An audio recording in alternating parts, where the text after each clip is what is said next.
الرحمن السلام علیکم۔ آؤ آج ہم بات کریں گے اللہ کے بابرکت نام الرحمن کی فضیلت اور اس کے وظیفے کے بارے میں۔ الرحمن اللہ تعالی کا وہ نام ہے جس کا مطلب ہے سب پر رحمت فرمانے والا، بے حد مہربان۔ جو شخص دل سے یا رحمان پڑھتا ہے اللہ اس پر اپنی رحمتیں نازل فرماتا ہے۔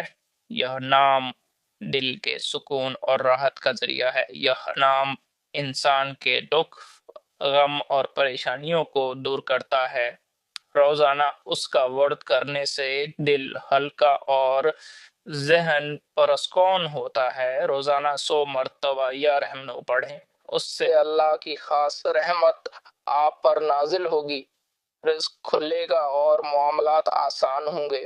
اے رحمان، ہماری زندگی میں اپنی رحمتیں نازل فرما، ہمارے دلوں کو سکون عطا فرما اور ہمارے گناہوں کو معاف فرما۔ آمین۔ اللہ کے ناموں میں شفا، سکون اور رحمت ہے۔ سبحان اللہ و بحمدہ۔ یاد رکھیں، دل کے سکون اور رحمت کے لیے